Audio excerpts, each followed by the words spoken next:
नमस्कार, मुसळा स्टारमध्ये तुम्हा सर्वांचं खूप मनापासून स्वागत आहे. तर फ्रेंड्स, कशा आहात तुम्ही? छान आणि मजेत आहात ना? तर हो, छान आणि मजेत असायलाच हवं आणि मी पण खूप छान आणि मजेत आहे. तर फ्रेंड्स, एवढ्या सकाळी आम्ही कुठे जात आहोत तुम्हाला जर जाणून घ्यायचं असेल तर व्हिडिओ स्किप न करता व्हिडिओ शेवटपर्यंत बघा. म्हणजेच आम्ही कुठे जात आहोत, का जात आहोत ते तुम्हाला पुढे नक्की कळेल.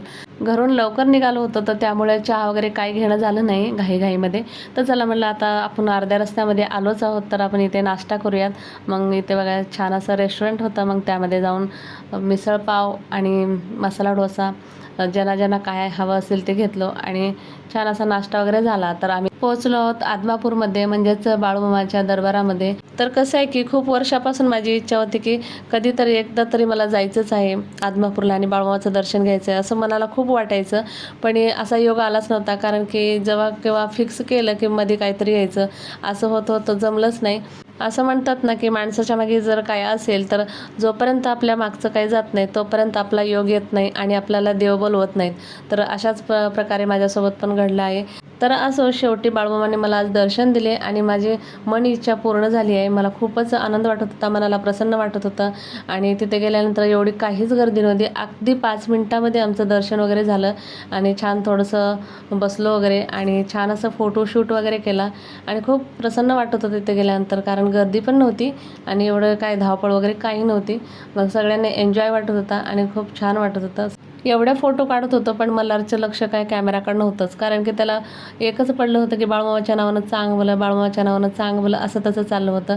त्याला असं वाटत होतं की बाळूमामापाशी बसावं, कारण खूप वेडा आहे बाळूमामाचं मल्हारला. भंडारा घेतो कधीही आणि बाळूमामाच्या नावानं चांगलं, शिवा मल्हारचा कोटळकोटगे असं तसं चालत असतं नेहमी. तर त्याला सुद्धा इथे हत्ती वगैरे बघून तर त्याला खूप आवडत होतं. त्याला हत्ती म्हटलं की तो खूप प्रिय आहे. दर्शन वगैरे छान झालं आणि भंडार घेतला घरी घेऊन जाण्यासाठी. आणि म्हटलं चला आता पुरुष मंडळींची खूप घाई चालत होती की पुढे खूप लांब जायचं आहे, लवकर आवरा, घाई चालते पुरुष मंडळींची. म्हटलं चला, आम्ही दोघी बहिणी पाठी असायचो व्हिडिओ शूट वगैरे करत थोडासा, कारण पुरुष मंडळींची कुठेही गेल्यानंतर त्यांची घाईच असते. मग आम्हाला वाटलं कुठं तर काहीतरी मुलांना घ्यावं, कारण बहिणीच्या मुलांची एक्झाम होती तर ते घरीच होते आणि खूप रडत होते त्यावेळेस. मग आम्ही म्हटलं तुम्हाला खाऊ घेऊन येतो, खेळणी घेऊन येतो असं त्यांना समजावून वगैरे आम्ही आलो होतो. तर बघा इथे आमच्या समृद्धीने तिच्या पप्पाकडून खेळणी घेतली आणि बघा इथे दिव्या आणि मल्हारला रडवत होते की मी घेतले म्हणून. त्यानंतर मग मल्हारच्या पप्पाने म्हटले की आपण व्हिडिओ करूया, म्हणून त्यांना इथे गोड गोड बोलून असं व्हिडिओ शूट करत होते. आणि त्यानंतर मग चला म्हणलं आता आम्हाला इथून थेट जायचं आहे कोल्हापूरला. तर कोल्हापूरला जाण्यासाठी खूप वेळ लागला, 1 तास तरी लागला आणि मुलांना खूप भूक लागली होती. म्हटलं की आपण अगोदर दर्शन करूया. तर बघा इथे कोल्हापूरमध्ये पोहोचलो आहोत आणि हे पुरुष मंडळी आमची गेली आहे पार्किंगला गाडी लावण्यासाठी. दुपारचे 2 वाजले होते आणि खूप ऊन लागत होतं. तर मल्हार आणि समृद्धीची तब्येत पण बरी नव्हती. तर म्हटलं चला थंड काहीतरी खावं, म्हणून इथे पायनॅपल घेतलं आणि थोडंसं पोटात थंड गेलं की मग बरं वाटलं. तर चला आज आम्ही आलो आहे कोल्हापूरमध्ये, म्हणजेच कोल्हापूरच्या महालक्ष्मीला. मी आत्ता पहिल्यांदाच आली आहे इथेसुद्धा. तर मला खूप प्रसन्न वाटत होतं बघायला. आणि त्यानंतर मग म्हटलं पहिल्यांदा आलो आहे तर इथे ओटीचं सामान घ्यायला पाहिजे, म्हणून आम्ही इथे दोघी बहिणींनी आम्ही इथे पातळ ओटीचं सामान, हार वगैरे घेतला. आणि दिवा लावायचा होता पण इथं काही दिसत नव्हतं. मग इथे खूप मोठं पिंपळाचं झाड होतं. तर चला म्हणलं इथंच आपण दिवाबत्ती करूया. आणि तिथं घाईघाईमध्ये रांगेतच होतो पण ही पटकन बहिणीने पकडली, मी एका हाताने वाती वगैरे काढल्या आणि ते दिवाबत्ती लावली आम्ही. त्यानंतर आमचं बघून खूप स्त्रिया इथे दिवाबत्ती केल्या त्यांनीसुद्धा. कसं आहे की तिथं काहीच नव्हतं. मग त्यानंतर खूप छान वाटत होतं तिथं. आणि म्हणलं इथे बघा पोतराज इथे गाणे म्हणत होते देवीचे. तर थोडासा शूट घेतला मी इथे आणि खूप भारी होतं बांधकाम बघून मी तर हैराण झाली होती. एकदम दगडावरती कोरलेलं बांधकाम होतं, म्हणून मी खूप छान असं शूट घेत होते सावकाश सावकाश. त्यानंतर दर्शन झालं, लागलं 15 मिनटं लागले ते दर्शनाला. त्यानंतर इथं फोटोशूट वगैरे केला, थोडासा व्हिडिओ काढला. पण आमची पुरुष मंडळी इतकी घाई करते ना की ते थांबायलाच तयार नव्हते. चला चला लवकर, पुढे अंधार होईल, आपल्याला घरी जाण्यासाठी उशीर होईल असं त्यांचं चालत होतं. आणि ते पुढे पुढे जायचे आणि आम्ही दोघी बहिणी पाठी असायचो. त्या दोघांनी प्रसाद वगैरे घेतला आणि पुढे निघून गेले आणि म्हणतात की चला सगळं काय घेऊन झालं आता लवकर निघायचं आहे. हो म्हटलं आणि आम्ही पाठी राहून छान असं शूट वगैरे घेत इकडे तिकडे शॉपमध्ये बघितलं की हार वगैरे कसे आहेत काय काय. खूप काही घ्यायचं होतं सामान, पण खूप महाग होतं, जसं की 300 400 500 असं. तिथल्या आसपासच्या दुकानामध्ये खूपच महाग. म्हटलं चला असं पुढं विचारत जाऊया, थोडं बाहेर पडले कसं स्वस्त पण असू शकतं म्हणून बघा म्हटलं. तर इथे ऊसाचा ज्यूस पिण्यासाठी सगळे थांबले होते आणि ते शॉप होतं. कुठलीही वस्तू घ्या, प्रत्येक वस्तू तुम्हाला 100 रुपयाला मिळणार. म्हणून मी इथे 3 गळ्यातले घेतले, 2 लक्ष्मी हार घेतला आणि एक साधं असंच नवारीवर घालायसाठी घेतलं आणि बहिणीनेसुद्धा 2 घेतले.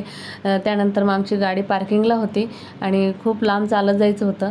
तरी ते चालत असताना खूप व्हाईट कलरचा इथे घोडा दिसला, मला खूपच आवडला. त्यानंतर खूप भूक लागली होती चालून वगैरे, तर इथे थोडासा पोटोबा केला आणि सर्वांचं मन शांत झालं एकदा पोटोबा केल्यानंतर.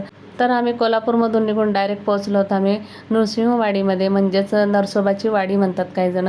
तर इथे श्री गुरुदत्तांचं खूप प्रसिद्ध मंदिर आहे एकदम कृष्णा नदीच्या तटावर. तर हे गेट आहे, तर इथून एंट्री आहे. तर इथे गेल्यानंतर काय प्रसाद घ्यायचा काय नाही आमचं खूप डिसिजन चालत होतं.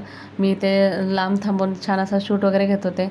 मग पेढे वगैरे, नारळ, सगळं काय, अगरबत्ती सगळं काय घेतली आणि दिवा वगैरे आम्ही घरूनच घेऊन आलेलो.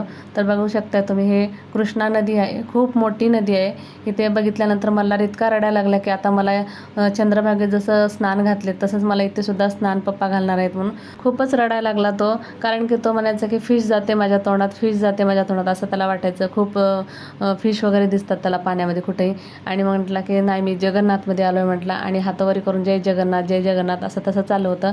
तरी ते काही भक्तजण स्नान करतात, तर काही जण हातापाय धुवून डोक्यावरती पाणी शिंपडतात. तर आम्हीसुद्धा हातापाय वगैरे धुवले आणि डोक्यावरती पाणी शिंपडून दर्शनाच्या लाईनमध्ये थांबलो आहे. तर कसं आहे की इथे पहिल्यांदा आल्यानंतर कृष्णा नदीमध्ये नारळ सोडायचं असतं, पण आम्हाला माहिती नव्हतं, नंतर कळालं. तर असो, नेक्स्ट टाईम आम्ही नक्की करू. तरी ते दर्शनाच्या लाईनमध्ये थांबलो आणि अगदी 10 मिनिटामध्ये इथे श्री गुरुदत्तांचं खूप छान असं प्रकारे दर्शन झालं की खूप शांतीनं सावकाश, खूप प्रसन्न वाटलं मनाला. आणि इथे बघा, सर्व भक्तजण दर्शन झाल्यानंतर इथे पेपर ठेवलेलं असतं, तर सर्व भक्तजण विभूती घेतात, आपापल्या घरी घेऊन जातात. आणि आम्हीसुद्धा इथे विभूती घेतली आणि त्यानंतर फोटोशूट केला थोडंसं. तर इथे बघा, समृद्धीने म्हणले मम्मी तुझा थोडासा व्हिडिओ काढते मी. तर इथे व्हिडिओ काढत होती आणि सगळ्यांना वाटत होतं की मी एकटीच का पाठी राहिले, कारण मी व्हिडिओ काढण्यासाठी पाठी राहिले असं त्यांना वाटत होतं.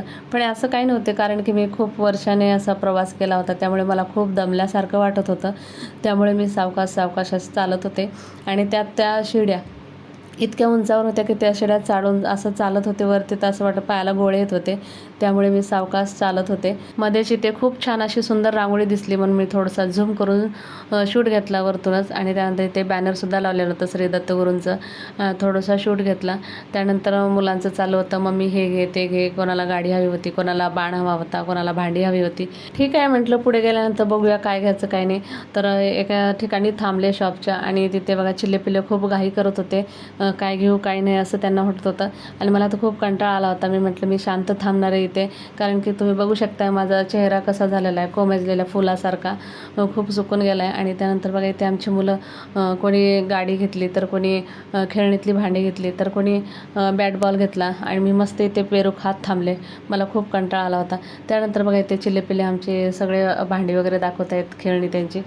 तर आता आम्हाला खूप लवकर घरी पोहोचायचं आहे, कारण की आता खूप संध्याकाळ झालेली आहे घरी आल्यानंतर. तर चला, आजच्या आमच्या चिल्यापिल्यांचा व्हिडिओ कसा वाटला आहे कमेंटमध्ये नक्की सांगा.